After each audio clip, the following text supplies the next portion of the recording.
Buenos días, estamos en Los Tubos Televisión, Los Tubos TV. Tenemos como invitada a la diputada federal Tatiana Cloutier. ¿Cómo estás, Tatiana? Muy bien, qué gusto estar aquí. ¿Cómo te trata la epidemia, la pandemia? Pues aprendiendo muchas cosas, te diría, con más trabajo. ¿Por qué? Porque pues hago también el trabajo de la casa, que la verdad he aprendido a apreciarlo mucho más de lo que apreciaba antes, el apoyo que te daba otras personas, pero muy bien, no me quejo. ¿Tu trabajo legislativo cómo va? Pues mira, hemos seguido trabajando en el términos legislativos. De hecho, platicábamos, los lunes nos estamos juntando el grupo parlamentario por Zoom y platicaba Mario Delgado que tenemos 103, tenemos como conjunto la Cámara de Diputados, ya 103 dictámenes listos para llegar a discutirse. Entonces estamos ver si se pueden poner de acuerdo los grupos parlamentarios para una agenda mínima en el momento que se baje el contagio a nivel la Ciudad de México, y eso para poder empezar pues a sacar adelante esto, ¿no? Hemos tenido nosotros aquí, de hecho ayer tuve reunión con Mario y algunos diputados, hemos tenido reuniones con diferentes grupos de todo tipo para decirles lo que hemos estado haciendo, lo que hemos estado discutiendo. ¿Grupos de Morena o grupos ciudadanos? No, grupos de ciudadanos. Sí, ayer tuve dos, ayer participé en un foro muy plural, con gente de diferentes partidos políticos a nivel nacional, y en la mañana tuve un grupo de empresarios regiomontanos en esta mortificación o en esta ocupación de ellos de decir cuáles son las iniciativas que quieren discutir post pandemia, ¿verdad? Un poco en esa vertiente y jalando. ¿Y tú cuáles son las iniciativas que has impulsado o que pretendes impulsar? ¿Qué he impulsado? Ahí en San Lázaro. Te voy a decir, ¿qué he impulsado? He impulsado cosas que me han pedido, por llamarlo de alguna manera. ¿Vas a sacar tu acordeón? Sí, voy a sacar mi acordeón, pero te voy a decir que casi está la parte de los famosos exhortos, ¿no? Uh-huh. Está la parte de iniciativas, y mis iniciativas se pueden distinguir en dos vertientes. Yo creo que una de las partes que me ha interesado mucho impulsar ha sido la parte política, es decir, cómo avanzar en una reforma política, y en eso propuse la de disminuir en 32 los senadores plurinominales o de lista. ¿Por qué? Porque les he dicho yo siempre que los senadores deberían de representar a las entidades federativas, y tenemos una sobrerepresentación de senadores. ¿Cuántos tenemos? Tenemos 128. ¿Y cómo sucede? Cuando tú votas por el partido que votas, y entonces los que ganan entran los dos. El primer perdedor entra uno. Y luego hay una lista mágica que no representa a nadie, y entonces entran esos, ¿no? Entonces yo decía, disminuyamos eso. Y me decía alguien, ¿por qué los pluris del Congreso no? Y les decía, fíjate nomás, es bien importante, y ahorita cuento lo que hemos avanzado y lo que hemos dicho. Si nosotros íbamos ahorita a disminuir los plurinominales en el Congreso, podríamos caer en una posibilidad de decir, quieres acabar con la representación de las minorías.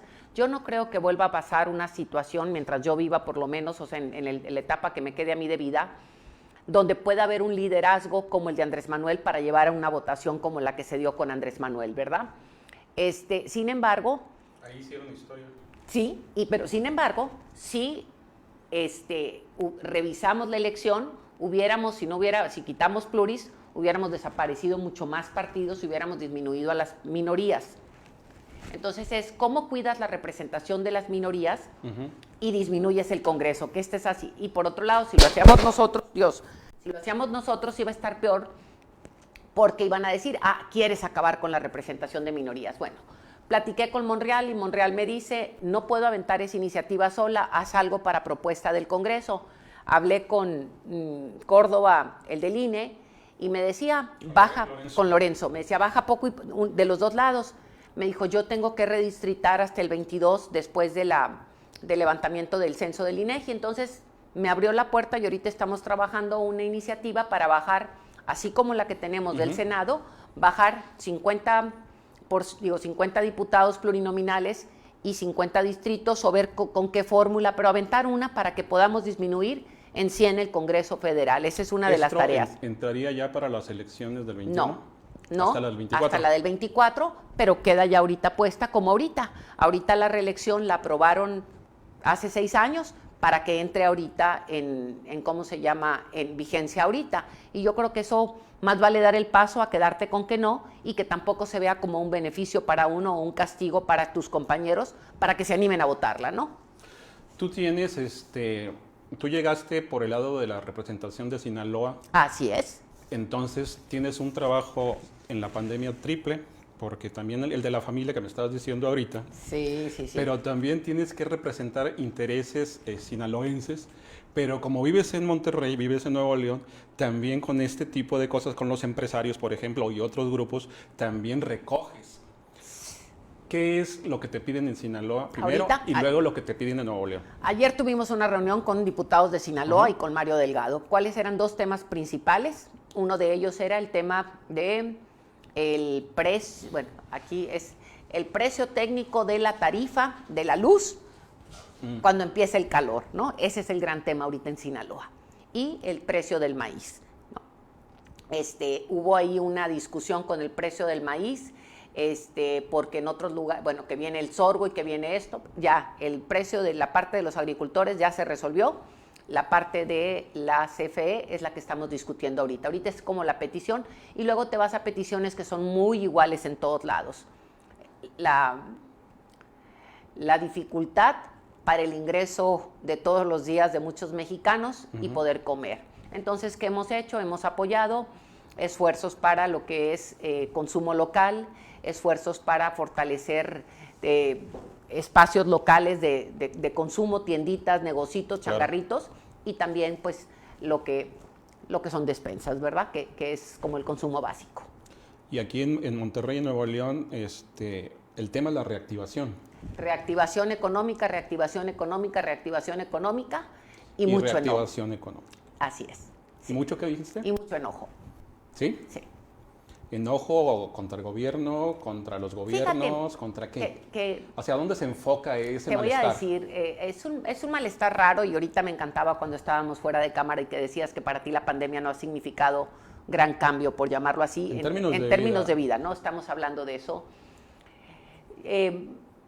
La pandemia, y Nuevo León, por eso hablo de esto, Nuevo León fue de los estados o de los municipios, y bueno, el municipio de San Pedro Garza García, voy a empezar, fue el municipio que primero cierra.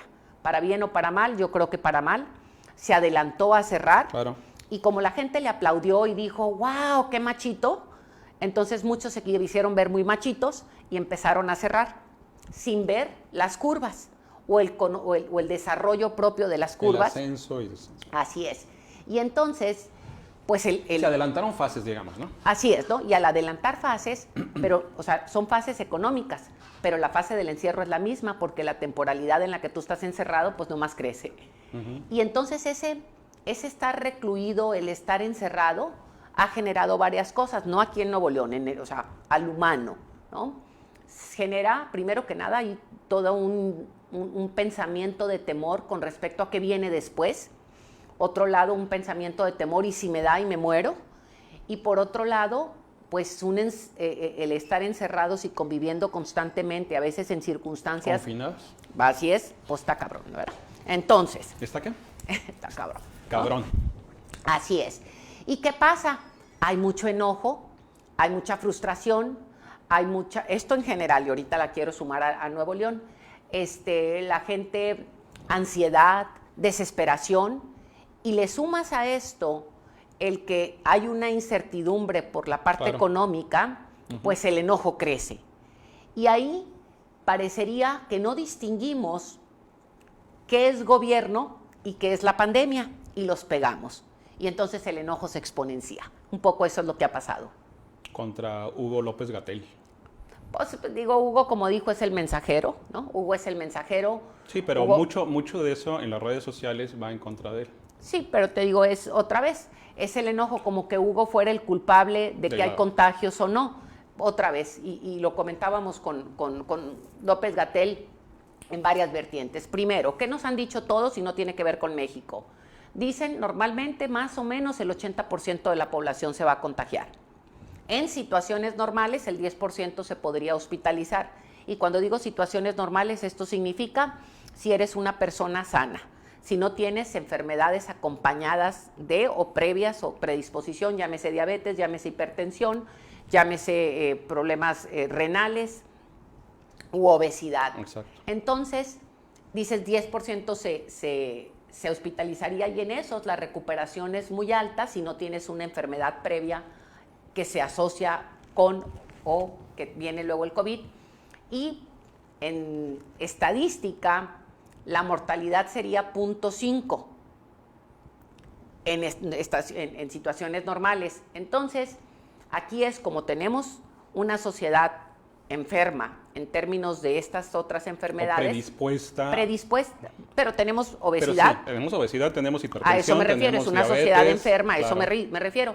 Entonces, esta predisposición previa asociada al COVID aumenta la posibilidad de dificultarse, ¿no? De riesgo. Y ahí es donde dice la gente, como que López-Gatell fuera culpable de que tú no hiciste ejercicio, de que tú no te cuidaste, de que tú comiste comida chatarra. Y es como, pues es complicado, ¿no? Y entonces, ¿a dónde regreso todo esto? Yo creo que la pandemia nos está llevando a una gran reflexión como humanidad, como país, y creo, y así lo hemos hecho, es decir, ¿qué tenemos que cambiar? ¿No? Tenemos que cambiar hábitos alimenticios, tenemos que cambiar hábitos deportivos, tenemos que cambiar cuestiones de salud. ¿Cómo se hacen esos cambios, Tatiana? ¿Quién te puso tía Tatis? No sé, fíjate que en campaña, yo lo digo de esta manera, en campaña yo creo que había un acercamiento por la propia campaña a través de redes con muchos chavos. Ajá. Y yo digo que cómo le dices a una vieja ruca que no le quieras decir Tatiana por ¿no? Y han dicho, pues, ¿cómo le dices? Pues tía, pues la tía Tatis. Y así se quedó. Así se quedó. Así es. Volvamos a lo otro. ¿Cómo combinar la cuestión del mercado, la oferta del mercado de refrescos, de comida chatarra, de papitas, de pan blanco, de harinas, todo lo que signifique blanco, parece que nos hace daño, con el derecho a la salud que tenemos y que tiene que garantizar el Estado? Ok, dos cosas. El Estado tiene que garantizar y voy a hablar. Si tú recordarás, no me acuerdo si fue con Peña o con Felipe Calderón. Aquella campaña que decía, mídete, ¿no? Sí. Y que salía alguien del IMSS y que te daban que no te debería de medir tu cintura más de tanto si eras hombre y más de tanto si eras mujer. Pero parece de cervecera esa cosa, ¿no? Bueno, espérame tantito, ¿no? Entonces sí fue de Felipe, creo. Sí. O sea, todo con medida. Todo con medida, ¿no? Entonces aquí empezaron a hacer sin muchísimo esfuerzo a lo mejor, sino simplemente como a empezarte a mandar mensajes no asociados, y a esto voy ahorita porque entraríamos en una discusión legislativa, no asociados a acciones. Tú recordarás que cuando Felipe Calderón, aquella iniciativa para meter en las escuelas, prohibir los alimentos chatarra, y que se hizo un desorden y se puso nervioso muchos de los financiadores de la campaña de Felipe, etcétera. Bueno, si hubiéramos empezado en aquel entonces, a lo mejor ahorita tendríamos otras condiciones de salud como generalidad de país y estaríamos enfrentando la pandemia. Al menos una generación. Totalmente, ¿no? Sí. Entonces, 15 años. Entonces, ¿qué tendríamos que estar haciendo ahorita? Primero, no son malos los refrescos, o sea, no es malo. La pregunta es como otra vez, todo con exceso, ¿no? ¿Sí? No es malo que te eches de vez en cuando unas ABCD, ¿no? Lo que es la constancia y la alimentación que no te permite y que creemos a veces que como es más barato y te da energía proteínas, momentánea, sí, claro. ¿Sí? O sea, si yo voy ahorita, yo pienso en un albañil que va ahorita a la obra, va a pasar al Oxxo o al Super 7, claro. Se echa una Coca-Cola y unos submarinos, ¿no? Pues traes con todo. Sin embargo, olvidamos, y te lo digo porque cuando estaba yo en la preparatoria, los muchachos llegaban y se echaban también a la hora del receso un pedazo de pizza y una coca. Entonces empezamos nosotros a tomar medidas, y aquí es un poco responderte, es cómo empezamos a ser conscientes que no necesariamente es más caro alimentarte mejor.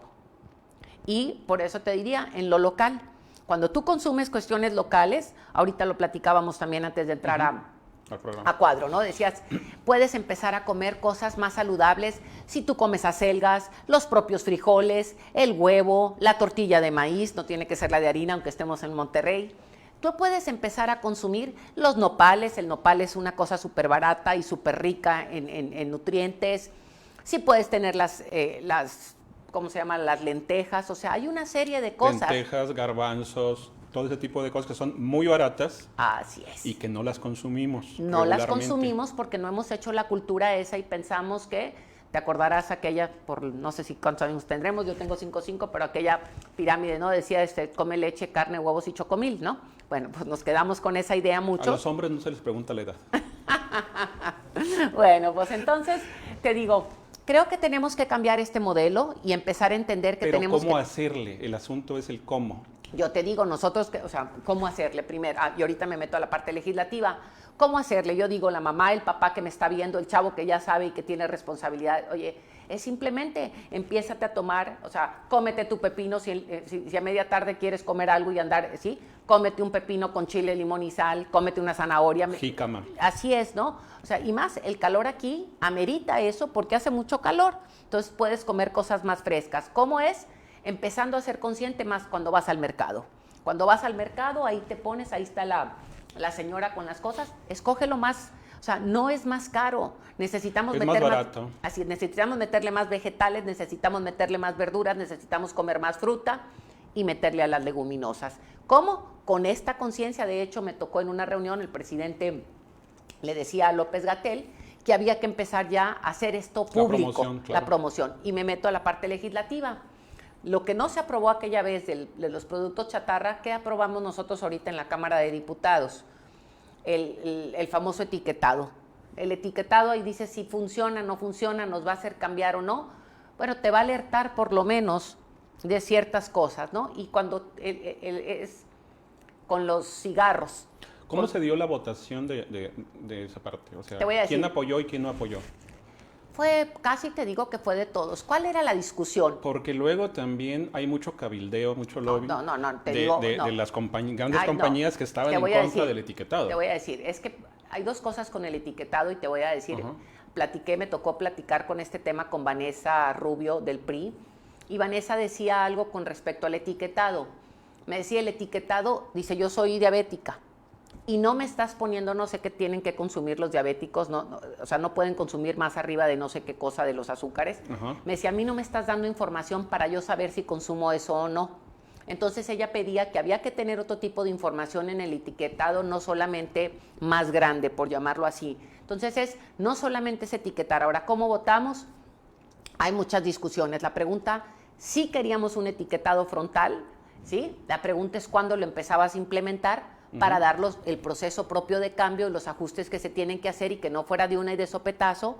¿Por qué? Porque esto afectaba a la economía y cómo lo ibas haciendo de una manera gradual. No se dieron así las cosas. En la primera votación se cayó y luego ya en la segunda pudo caminar, y creo que quedó, según quienes tienen diabetes, no suficiente para que ellos puedan tomar mejores decisiones de compra. ¿Sí? Y para que no te vendan mantequilla que no es mantequilla, ¿no?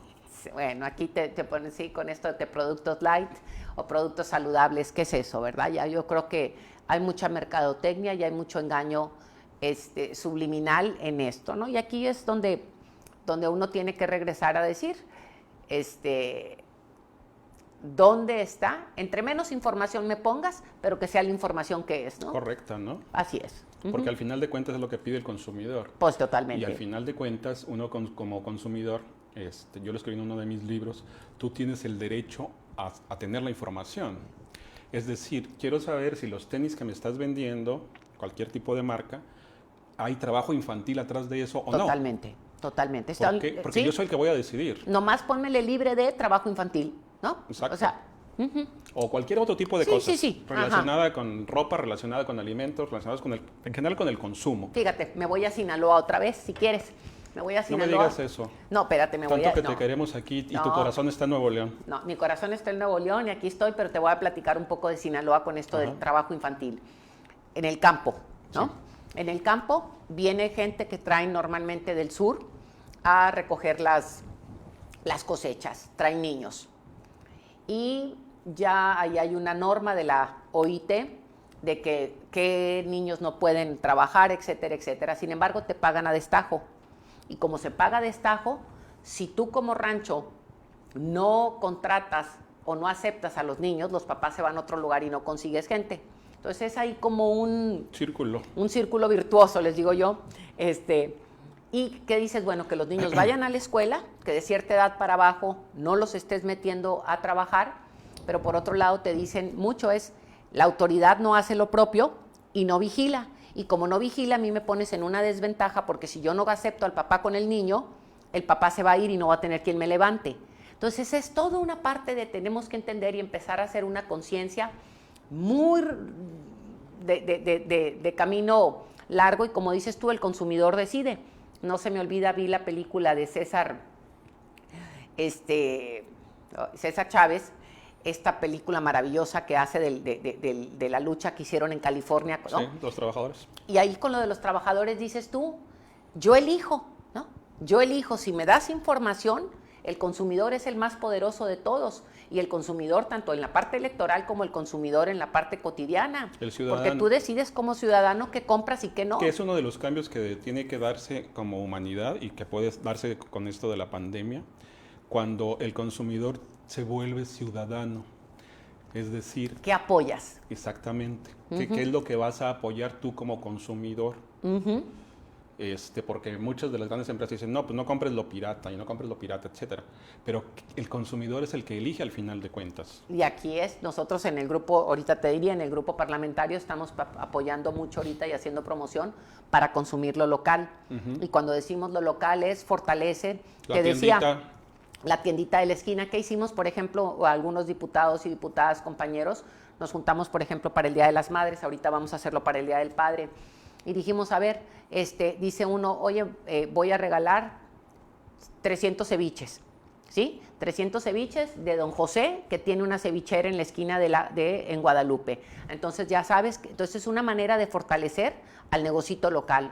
La de Sabinas dijo, oye, por acá está la pastelera, no sé qué. Ok, vamos a apoyar a la chava que hace los pasteles en Sabinas y vamos a regalar pasteles de ella, no de los ya muy establecidos, ¿no? Esa es parte de lo que estamos haciendo y también cuando decimos consume local, llámese la tiendita, llámese el súper más local que el grandote. Esta es parte de esos grandotes que no quieren pagar impuestos. Pues no nomás no pagan impuestos, que también quieren tumbar al presidente. Pero bueno, ese es otro tema. Ahorita entramos ahí para a ver si ponemos a la santanera en un ratito. Entonces, el asunto final que yo creo es precisamente ese, Tatiana. Cuando el consumidor no te elige tu consumo, sino tú eliges el consumo. Cuando el consumidor se hace consciente del poder que tiene como consumidor. Se hace ciudadano. Así es. Maquio decía, fíjate. ¿Cómo? Maquio decía, mi papá, que había que cambiar de ser habitantes a ser ciudadanos. Ajá. Y me encantaba esto porque decía él, el habitante nace, crece y muere y nos roba oxígeno, ¿no? Y el ciudadano influye y hace los cambios que cada quien decide para girar hacia donde tú quieres. O sea, asumes tu poder de todo y te haces responsable en eso. Es, ¿qué quiero? ¿Cómo lo quiero y qué quiero fortalecer? ¿Quiero fortalecer que siembren más rábanos? ¿O quiero fortalecer, sí, que siembren más papas? ¿No? ¿Por qué? Porque mi consumo va a ser A o B, ¿verdad? Claro. Entonces, finalmente es eso de lo que se puede cambiar o que puede cambiar el ciudadano. ¿Por qué? Porque no se va a cambiar el sistema de mercado que tenemos. No, pero... Ninguna revolución ahorita en vista se puede hacer, pero sí se puede empoderar el ciudadano. Pero esa es una revolución y es una revolución más poderosa. No, pero las revoluciones que conocíamos en el siglo XX. Sí. O sea, llegar al poder por medio de la violencia, sino por medio de la conciencia. Así es. Que es un poco lo que sucedió en 2018. Totalmente. O sea, ¿qué hizo la gente? Bueno, queremos un cambio, una transformación. ¿Y qué es lo que está diciendo todos los días en las mañaneras Andrés Manuel, no? O sea, al final de cuentas, yo les presenté el programa y es lo que estoy haciendo. Así es. No hay, fíjate, ahorita me regreso otra vez, platicaba con estos empresarios ayer, me decía uno de ellos, oye, es que estás de acuerdo con las iniciativas que ha propuesto Morena y la ideología. Le dije, vamos a ver, en campaña salimos junto con el hoy presidente de la República a proponer 13 cambios legislativos. Ninguno es novedad, son 13 muy claros que se propusieron y nos falta uno de lograr, que es el fuero. Pero todos los demás se votaron y se hablaron durante toda la campaña. O sea, no hay una sorpresa ante ellos. Más las que obras. Sorpresa, lo otro, no hay engaño. Bueno, y la otra es, me decían, es que las obras, no hay una obra que no te haya dicho. En todas las plazas Andrés Manuel dijo, Tren Maya, el Transpacific, no, ¿cómo le llaman? Hay uno más. Y el tren. El tren otro. está hablando de refinería, estuvo hablando del aeropuerto, o sea, no hay una novedad. El del Istmo. Sí. Entonces, no hay una novedad, todo eso lo platicó en campaña, lo dijo. Lo de la venta del avión, etc. Todo eso Texcoco en Nova. plaza que se paró, lo habló. La reforma educativa se va a cambiar. 30 millones de mexicanos avalaron eso, que fue lo que votamos, ¿no? Y son los cambios que hemos hecho. Pero todo cambio tiene su reticencia, su reacción. Totalmente. ¿Qué te parece a ti esto de la semana que hubo de la BOA o de BOA del bloque opositor? Primero lo voy a poner en términos de derecho y luego ¿De derecho o de derecha? No, vamos primero de derecho y luego nos vamos a la derecha, ¿sí? Tienen el derecho de hacerlo. Por supuesto. Y aquí es el cómo y me regreso a la campaña, ¿sí? Y me voy a ir todavía al 2006. Si tú recordarás, en 2006, aquel movimiento que se arma ilegalmente hablando o saliéndose por la rendija de la legalidad o por donde podrían escurrirse, aquella campaña que se hace que Andrés Manuel es un peligro para México, ¿recordarás? La de Solá, sí. Sí, pagada con recursos privados y decían, ¿se puede o no se puede? ¿Es legal o no es legal? Como ahora lo del video en nuestra campaña, ¿no? A esto voy. Entonces, dices, el BOA, yo digo que viene desde allá, nomás que antes era como, no era BOA, era una lombriz, vamos a ponerlo así, comparado con la BOA de ahora. Y luego en campaña, el movimiento que nosotros descubrimos, hablamos y dijimos de Berlín, de la Casa de Berlín. Claro. Ya ahorita le decía yo a Jesús Ramírez, pues ya no es Berlín, ahora es Alemania, o sea, ya es Alemania completo. ¿Por qué? Porque ya son todas las ciudades, se sumaron al esfuerzo ¿no? Y a mí me llama mucho la atención porque otra vez tienen el derecho y lo que no se vale es tirar la piedra y esconder la mano, que esa es la parte en donde yo creo que está lo que no funciona. Y se les olvida que dentro de las propias cosas que votamos hablamos de la revocación de mandato. Y la revocación de mandato la tienen en el 22. Y se vale organizarte para decir si la quieres a favor o la quieres en contra. Lo que no se vale es destruir un país. Es lo que les dijo Carlos Salazar a los empresarios. Sí. Pues eso es lo que no se vale. O sea, fue lo que les dijo. O sea, pues va a haber revocación de mandatos. Si quieren, ahí están las rutas y las rutas legales. Y aquí voy, porque lo veríamos y lo vendríamos a poner aquí en Nuevo León en el esquema otra vez, decir, híjole, tienes la ruta trazada, la quieres así, o con el dinero, me decía uno de los empresarios ayer, oye, ¿estás en favor de que se haga una nueva manera de distribución de los recursos para las entidades federativas? Y le digo, claro que sí, se tiene que revisar y se puede revisar. Lo del pacto fiscal. Me llama la atención dos cosas, le digo, fíjate nomás. Cuando Canales estuvo con Felipe Calderón, que eran del mismo partido, jamás habló de eso, ¿sí? Cuando Rodrigo Medina estuvo con Peña, jamás habló de eso. Y ahora resulta que en plena pandemia, con una circunstancia donde deberíamos de estar trabajando todos por ver cómo le hacemos para avanzar, para perder menos vidas y para salir adelante de esto, están fregando con lo que no es. Y no quiere decir que no se tenga que discutir. Cuando se discute, sí es importante, ¿no? Porque parecería que no se dan cuenta que vamos en un barco, claro, que en el barco lo están agujerando y la pregunta es, ¿cuántos salvavidas hay? Y eso no lo están viendo. ¿O quién se va a tocar en la orquesta del Titanic? El asunto final es ese, porque se politiza, digamos, el pacto fiscal. Así es. Que hay que revisarlos, sí, que nos dan 20 de 80, etcétera. Todo es revisable. El asunto es ahorita hacia dónde va los esfuerzos, y los esfuerzos tienen que ser al sector salud, sanitarios. Pero fíjate, porque no José se puede, Jaime, se puede mitigar esto, pero no se puede contener. La pandemia no se puede contener. Fíjate, otra vez me voy a ir, José Jaime, y voy a hablar. Me preguntaban otra vez, ¿cómo es posible que no hayan dado más dinero para salud? Espérame tantito, les digo, y voy a hablar un poco de la Corres. Primero, cómo entregan, y que va a decir, ¿es justificación? No. Peña le entrega a Andrés Manuel. Los cascarones. Así es. 40 hospitales que decían que estaban terminados, que no estaban. Entonces dices, o sea, haz de cuenta que te dedicaste el primer año a terminar de armar lo que dijeron que estaba armado, pues le tuviste que meter dinero a eso. El primero que se los mostró creo que fue Javier Corral, en Chihuahua. Pues no. Dijo, mira, aquí está la fachada y adentro no hay nada. Bueno, Entonces, esa es una de las cosas. Pero me voy a la parte donde todos somos corresponsables. Y esto le decía ayer a los empresarios. Vamos a un tema que todos somos corresponsables del desorden que tenemos o de las deficiencias que tenemos en el estado, en salud, no en el estado de Nuevo León. Voy a hablar en general. Fíjate nomás, tú sabrás cuántos de nosotros no registramos a un empleado con el sueldo que era. ¿Sí? Ganaba 1,000 pesos, estoy inventando, y lo registrabas con 800. O los das de baja en diciembre. Entonces, cuando hicimos eso, o cuando si hiciste eso, estuviste dañando y mermando la estructura que hoy requerimos. Y o ya como las facturas también. Bueno, pero esto estoy hablando del sistema de salud. Claro. Entonces dices, fuimos y hemos venido contribuyendo a mermar el sistema propio de salud. Y por otro lado, la estafa maestra, ¿dónde se fue? La estafa maestra se llevó el dinero de la educación y de la salud, otro hoyo, ¿sí? Pero el otro de donde nosotros fuimos corresponsables, o esta parte donde hay, te vas a retirar y te dicen, paga tantos, ¿sí? X cantidad para que luego te vayas, y ganabas 40 y mete tanto para que te vayas con 60. Y dices tú, ¿de dónde sale? Pues digo, a alguien le estás quitando, o sea, el bodoque se hace o sea, le estás haciendo un hoyo a alguien.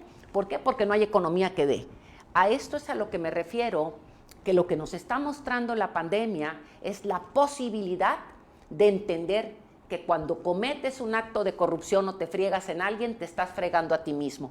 Eso nos ha hecho ver la pandemia y que tenemos que entender que hay una corresponsabilidad en el tema de salud.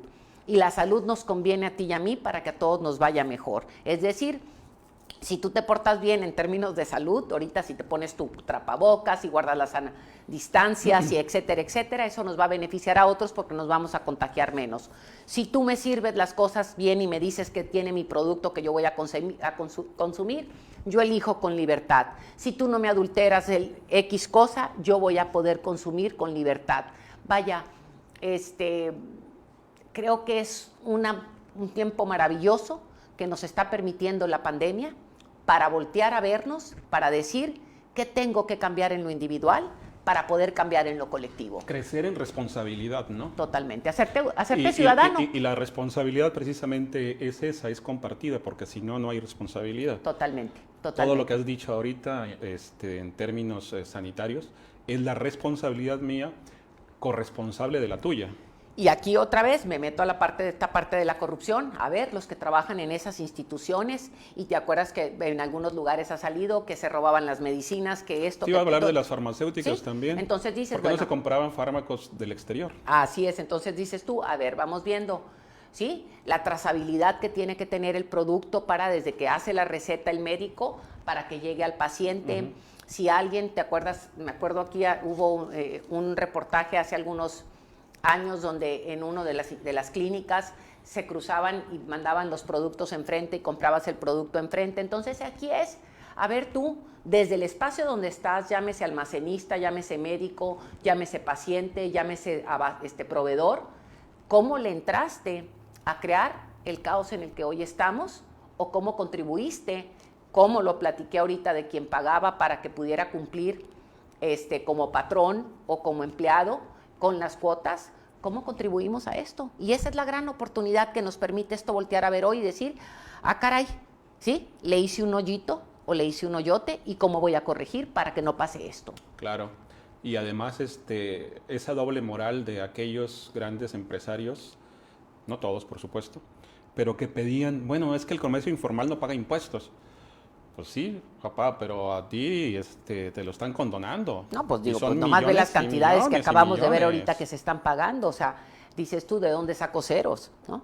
Exactamente. Entonces, mucho es cierto pensamiento, clase media, que también dice, bueno, sí somos corruptos, pero un poquito, ¿eh? Porque, no, pero es que o eres corrupto o no eres corrupto. Y es, José Jaime, una cosa fundamental, y yo por eso digo esta parte, somos corresponsables. Y aquí es, ¿cómo le voy a hacer? O sea, me encanta Emilio Luco Orlando, que es exalcalde de Palermo y que ha sido un gran promotor de la cultura de la legalidad. Dice, cumplir la ley hay que hacer que cumplir la ley se vuelva alegre y conveniente. Y cuando digo la ley es, te conviene no hacer trampa para no fregarte a ti mismo. ¿Por qué? Porque les digo yo si tú hiciste un hoyo, un boquete en algún lugar al hacer algo indebido, te robaste a ti mismo. O sea, y pues nos alcanzó esto, que ahorita lo vemos en una pandemia en donde te alcanzan las necesidades de otra índole, ¿no? Hablemos un poco del futuro, del Ajá. futuro inmediato, casi. ¿Le vas a entrar a competir por Morena Nuevo León? ¿Qué has pensado? ¿No es momento? No es momento, y menos en medio de una pandemia, ¿no? No es momento. La gente ahorita anda pensando, ¿cómo le voy a hacer para comer? ¿Cómo le voy a hacer para no enfermarme? ¿Cómo le voy a hacer para que no? Yo creo que no es momento. Yo creo que Lo no de el año electoral, por Sinaloa ya no podrías, ¿verdad? No. Porque es el No, 6, ya. el próximo 6 de junio, Ya. ¿no? O sea, la única opción para este tipo de cosas, Y no solamente eso, José Jaime, vivo aquí, ¿no? Por supuesto, Seamos, sí. digo, muy claros, ¿no? digo, se lo dijiste a todo. un amigo común, Así es. en un desayuno, que Sí. era esto, ¿no? Que tenías el corazón en Nuevo León. Aquí vivo, ¿no? Aquí vivo, ¿no? Fue una circunstancia, nací allá y tenía un derecho y me metieron por la circunscripción número 1, ¿verdad? Pero si aspirarías, tendrías que dejar la diputación, pedir licencia o algo así, aquí. Sí, y no sé en cuánto tiempo. No sé si en octubre o cuándo empieza, no recuerdo ya. Híjole, si me preguntas ahorita, no sé, pero no tienes que pedirlo tanto porque empieza el proceso electoral, no la campaña. Ajá, ¿Sí? exacto. Creo que esto es hasta el año que entra. ¿Sí? Sí, la campaña propiamente es... Así es, es entonces antes. tienes que pedirlo, creo que son 90 días antes. Son 3 meses. Sí, Creo que sí, son 3 meses. así es. Bueno, para finalizar, platícame de ti, tu familia. Dijiste alguna vez que no te querías quedar en gobernación, que se te ofreció un puesto Te en cuento un gobernación. poco. Y dijiste, Sí. bueno, es que tengo a mis hijos también y quiero verlos, tengo a mi familia, etcétera. Te ¿no? voy a decir que yo creo que me la cumplieron con el confinamiento. Nos mandaron a todos a la casa, ¿verdad? No, te cuento. Con que no nos manden a Palenque. Sí, bueno, pues no, te cuento, estoy casada, tengo 2 hijos. Cuando andábamos en campo, bueno, María, mi hija, tiene 21, Lucas, mi hijo, tiene 18. Veníamos como familia de una situación complicada. Mi marido tuvo un cáncer y mis hijos estaban todavía pues menos 2 años, ponle tú, entonces estabas hablando de 16, Claro. ¿sí? En unas circunstancias donde les tocó enfrentar el cáncer, un cáncer, bendito Dios, todo salió muy bien, pero el proceso duró 1 año. Entonces fue un proceso difícil, fue un proceso duro, un proceso donde pues mis hijos como adolescentes tuvieron que enfrentar otro tipo de retos y no fue nada fácil, ¿no? Entonces dices, uno tiene que entender, o por lo menos yo, no uno, porque no le tengo por qué poner yo la decisión a cada quien, son decisiones. Personalmente pienso que no puedes, que para mí lo que siempre estaría como una prioridad es decir, híjole, me gustaría regresar a una casa en donde tengo con quién estar y no acabar como muchos políticos que llegaron muy lejos pero no tienen a dónde regresar. O como el muchacho de la película que todavía no ves. Que no, sí, que platican. Esta película, ¿cómo se llama? Aquí. Ya no estoy aquí. Ya no estoy aquí. Esa es la del fin de semana. Me la voy a echar porque creo que me va a enriquecer mucho para las decisiones que habré de tomar. Sí.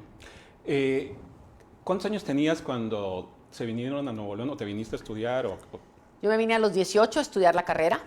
Aquí en el TEC Letras. Así es, lengua inglesa. Me vine a los 18, tengo 55, terminé la carrera. Y me metí a trabajar aquí. Empecé a trabajar como maestra de estructuras socioeconómicas de México, maestra de inglés como segunda lengua, y tenía un negocio de traducciones con un grupo de amigas, se llamaba Expresa. Hacíamos traducciones cuando no teníamos toda la tecnología que ahora ya te traduce cualquiera. Después trabajé con Mauricio Fernández. Traduttore, traditore, dicen los italianos. La traducción es la una traducción tradición, es ¿no? una traductori. Sí, luego trabajé con Mauricio Fernández en la Administración Pública Municipal en San Sí, Pedro recuerdo. Garza García. Pero entonces ya no regresaste a vivir a Sinaloa. Te quedaste aquí ya. Me quedé aquí. Desde Así los es. 18. Fui a Sinaloa en el 94 a manejar una campaña de Ejército para la Democracia. Hicimos una campaña para hacer una observación electoral con Chuy Cantú. ¿Cómo se llamaba el periódico que tenían? Noroeste. El Noroeste. Así Eso lo es. manejaba Manuel. Así es. No, en ese entonces no lo manejaba Manuel, lo manejaba Silvino Silva, que acaba de morir, por cierto, don Silvino. Porque creo que también ahí Jesús les ayudó un poco Jesús con el conocimiento que tiene Jesús Cantú. Sí, Jesús Escalante. fue déjame te digo, pues en esa época, 92, 94 ha de haber estado Chuy ahí, o 93, 95. más o menos, creo que por esa época. Yo me fui en el 92, no en el 94, 92. Sí, yo me fui a la campaña cuando el Emilio Goicoechea corría para la gobernatura. ¿Contra quién jugó el Emilio? Contra Renato Vega, claro que sí. Y entonces, te digo, me fui a Sinaloa un año. Estuvimos manejando esa campaña y toda esa parte de lo que fue Ejército para la Democracia, movilizar a la gente para ser contadores. Teníamos unos contadores maravillosos, era un palo de madera con una T y con unos números grandotes para cuando la gente entraba, para que no metieran más votos a la casilla que los que había. Pues empezamos a hacer todo este proceso a lo largo y a lo ancho de Sinaloa. Fue una campaña bonita, fue muy padre. Me tocó recorrer el estado completo. En ese momento tengo la dicha de conocer todo Sinaloa, tengo la dicha de conocer todo Nuevo León. Nuevo León lo recorrí cuando trabajé en la Secretaría de Educación.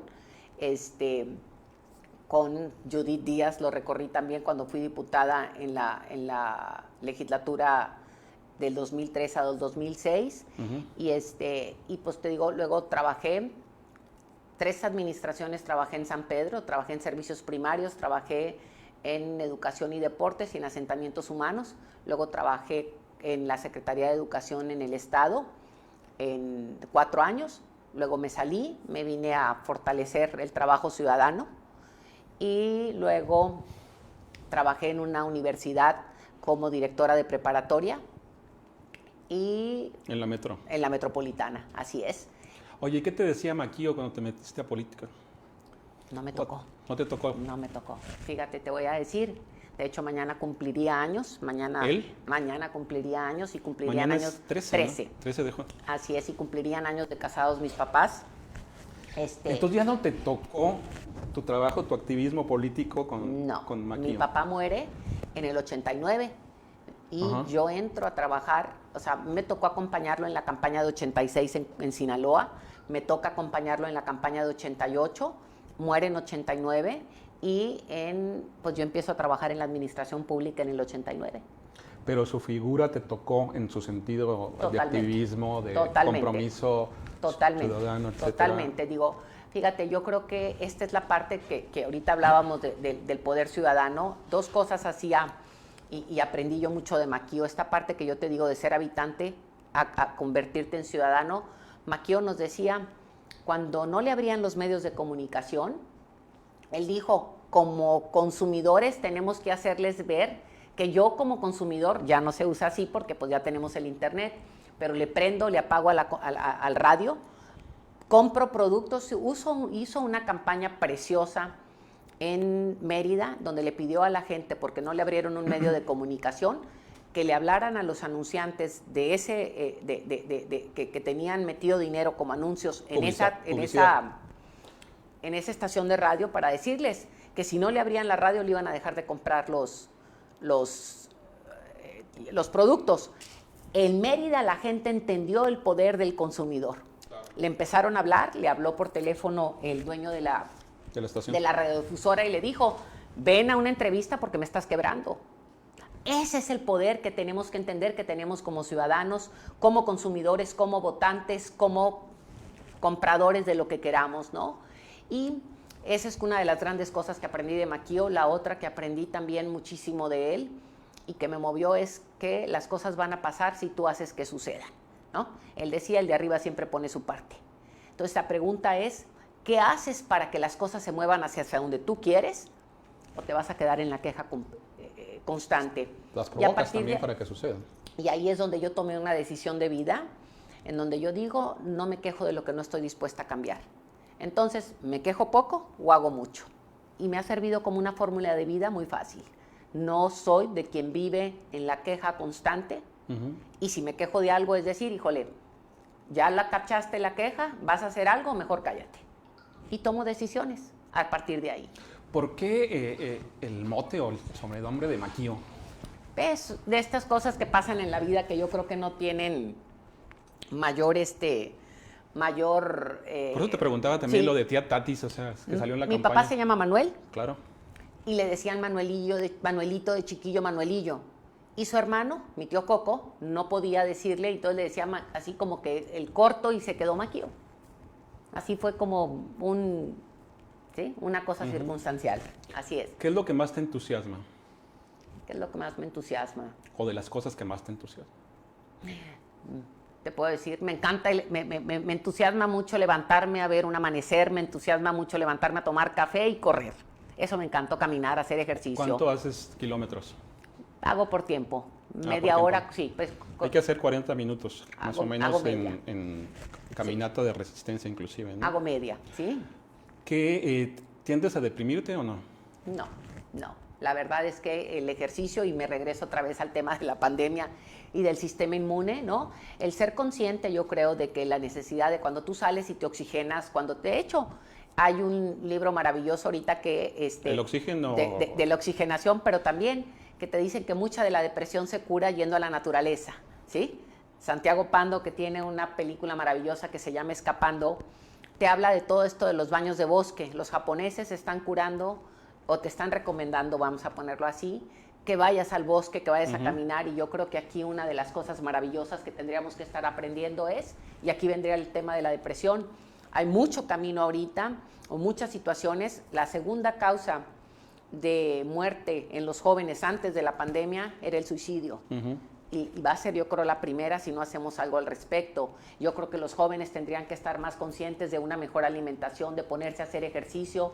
¿Por qué? Porque cuando te oxigenas y todo eso te cambia la química automáticamente. El oxígeno es optimismo. Así es, entonces no me deprimo, bendito Dios. ¿Qué te entristece? ¿Alguna cosa? Fíjate, ahorita con la pandemia me han entristecido varias cosas. Lo comentaba un día con Marcelo Ebrard, el canciller. Decíamos que como en estos momentos, que no es la pandemia en sí, yo creo que pasó igual con el sismo, etcétera, te toca ver las cosas más maravillosas y más difíciles del ser humano. Ves lo precioso y lo difícil. Y me llama muchísimo la atención a veces cómo con el dolor se puede lucrar. Te cuento. Hay lugares, y ahorita hemos presentado ya, no denuncias, pero Eso sí, es terrible, ¿no? no, está cañísimo. O sea, dices tú, no es posible que hagas esto. Me decían, por ejemplo, en algunos lugares de la República, incluyéndose el estado de Nuevo León, gente que te dice, ¿sí? Me han ofrecido dinero para decir que mi familiar murió por COVID.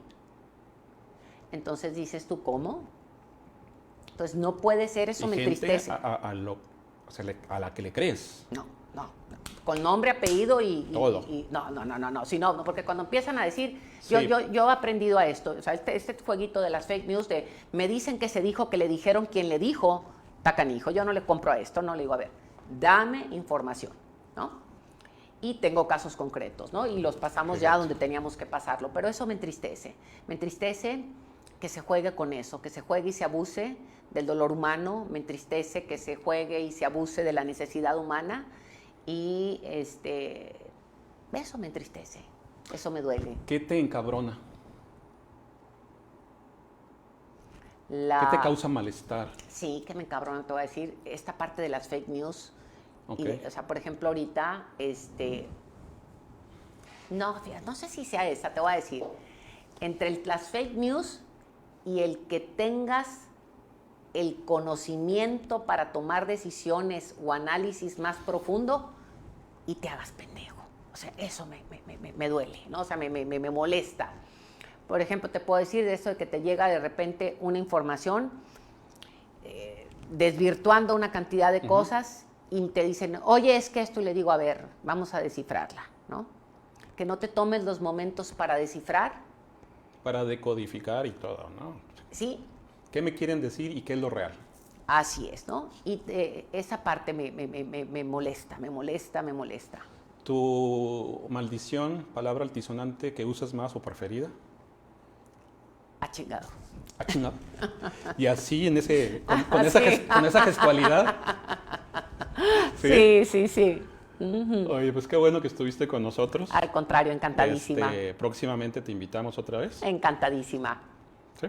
Claro que sí. Tatiana Cloutier, gracias. Gracias. Y gracias a ustedes por acompañarnos. Hasta la próxima.